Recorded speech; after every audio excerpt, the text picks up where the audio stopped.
তারা তওবা নাই, সফলতা নাই, তওবা নাই, মাফ নাই, তওবা নাই, আল্লাহর রহমত নাই। তওবা করব কার কাছে? সব সময় না এক সময়? বলেন, এক সময় না সব সময়? গুনাহ আছে যার, তওবা করতে হবে তার। আমাদের জীবনে কারো গুনাহ নাই? গুনাহ আছে? গীবত হয়, হয় গীবত হয়। গীবত কাকে বলে? আমি খুব প্রচন্ড ভয় পাই, ওই তাফসীর যেদিন পড়েছে সেদিন থেকে প্রচন্ড ভয় পাই। অবলীলায় কেমন করে গীবত গুলো করা হয়। যদি কেউ কারো গীবত করে, গীবত হলো ওই পরচর্চা, ওই গুনার কাজ। ধরুন ভাইটা একটা ভুল কাজ করে ফেলেছে, সেই ভাইয়ের কথাটা আমি ভাইকে না বলে আমি অন্য কাউকে বলে বেড়ালাম, সত্য ঘটনাই, কিন্তু এটা তার বলে বেড়ানোটা অপছন্দের কাজ। এটা হলো গীবত। এটা কি বলেন? গীবতের কাজ। এই গীবত করে যারা মরে যাবে, যার নামে গীবত করা হয়েছে, সেই দিন কিয়ামতের দিন যে গীবতকারী, যে গীবত করেছে, যার গীবত করেছে, যে গীবত করেছে, তার সমস্ত আমলনামাগুলো বিকাশ হবে। যার গীবত করা হয়েছে তার আমলনামায় কি হবে? বিকাশ। বুঝলেন তো? আমলগুলো ট্রান্সফার হয়ে যাবে। আমল ট্রান্সফার যখন হয়ে যাবে, ওই বান্দা বলবে, আল্লাহ এত রাতের তাহাজ্জুদ গেল কই, এত মার জিকির আজগার গুলো গেল কই, এত আমলগুলো, কোন আমলগুলো গেল কোথায়? শুনে আল্লাহ বলবেন, বান্দারে সব আমল তো তোর ছিল, কিন্তু যার গীবত করেছিল আমি আল্লাহ, তার আমলনামায় তোর সমস্ত আমলগুলো ট্রান্সফার করে আমি তাকে মাফ করে দিয়েছি। জোরে কোন আল্লাহু আকবার। আরো জোরে কোন আল্লাহু আকবার। তাহলে গীবত যদি করা হয়, এখানে ক্ষতি হয় কার বেশি বলেন? যে গীবত করলো না যার গীবত করা হলো? যে গীবত করলো আর যার গীবত করা হলো, তার লাভ না লস? তার লাভ না লস? অতএব যার গীবত করা হচ্ছে, যখন শুনবে আমার নামে গীবত হয়, সেই সময় সেই ব্যক্তির উচিত মিষ্টি হাতে নিয়ে ওই বাড়িতে যাও, ভাই ভালো করে গীবত কর। ঠিক আছে না? ভালো ভালো করে গীবত কর। তুই আমার আমল, তোর আমল নামা আমার আমল নামা দিয়ে দিচ্ছিস, ভালো করে গীবত কর। গীবতের ধারে বসে যাব না। গীবত মানে হলো যার গীবত করছেন তার উপকার করা। তার কি করা? উপকার করা, আপনার ক্ষতি বয়ে আনা। এই জন্য গীবত করার সময় নাই, মিথ্যা সাক্ষী দেওয়ার সময় নাই, আশেপাশে কাজ করার সময় নাই। যখন সময় আসবে আল্লাহর কাছে বলবো, আল্লাহর কাছে তওবা করব। আল্লাহর কাছে তওবা করার বিভিন্ন পন্থা আছে। সাইয়্যিদুল ইস্তিগফার আছে, সাইয়্যিদুল ইস্তিগফারটা আমরা পড়বো। এরপরে ছোট্ট আস্তাগফিরুল্লাহ, আস্তাগফিরুল্লাহ বলেন। কি বলেন? বলেন বলেন, আস্তাগফিরুল্লাহ, আস্তাগফিরুল্লাহ, আস্তাগফিরুল্লাহ বারবার বলবো। আমার নবী গোটা দিনে 100 বারেরও বেশি বার তিনি তওবা করেছেন, ইস্তিগফার পড়েছেন।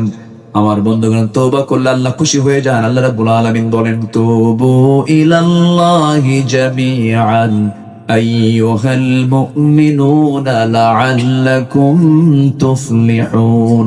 জোরে বলুন আল্লাহু আকবার। সর্বশেষ নাম্বার 9 হলো, তারাই তো সফল যাদের মধ্যে 9টা গুণ থাকবে, যাদের মধ্যে 7টা গুণ থাকবে। সূরা মুমিনুন বাড়িতে দেখে নেবেন, 7টা গুণ আছে যার সফলতা আছে তার। ক্বাদ আফলাহাল মুমিনুন। জোরে বলুন আল্লাহু আকবার। ওই সমস্ত মুমিনরা সফল কাম যারা নামাজটাকে সুন্দর করে আদায় করে, আজে বাজে কথা মুখ থেকে বের করে না, বেহুদা কোনো কথা বের করে না। আনিল লাগবি মুরিদুন ওয়াল্লাযীনা হুম লিয-যাকাতি ফাঈলুন। যাকাত যারা ঠিকমতো আদায় করে। আমরা যাকাত চাই না সুদ চাই? বলেন, সমাজে আমরা কি চাই? যাকাত চাই না সুদ চাই? সুদ শুধু ধনী হবে এক শ্রেণী, গরিব হবে একটা শ্রেণী। আর যাকাত যদি থাকে, ভারসাম্য চলে আসবে, একটা ব্যালেন্স চলে আসবে, উঁচু নিচু ভাবটা দূর হয়ে যাবে। আমার বন্ধুগণ, নাম্বার 4 হলো যারা লজ্জাস্থান হেফাজত করবে। নাম্বার 5 হলো যারা ওয়াদা ঠিক রাখবে। নাম্বার 6 হলো যারা আমানত ঠিক রাখবে। নাম্বার 7 হলো নামাজ শুরু, নামাজ শেষ। ওয়াল্লাযীনা হুম আলা সালাওয়াতিহিম ইউহাফিযুন উলাইকা হুমুল ওয়ারিসুন আল্লাযীনা ইয়ারিসুনাল ফিরদাউসা হুম ফিহা খালিদুন। এই 7টা কাজ হবে যার, সফলতা আসবে তার, সে হবে জান্নাতের বাসিন্দা। জোরে কোন সুবহানাল্লাহ। আল্লাহ কবুল করুন, আল্লাহ কবুল করুন। জোরে বলি আমিন। রাত হয়েছে অনেক বেশি, আমি বুঝি যে রাত হয়েছে, যতটুকু হয়েছে আমরা বলে ফেলি আলহামদুলিল্লাহ। আমরা নামাজের মতো করে বসি, নামাজের মতো করে বসি। এটা কি চাতাল না? জি, ধানের।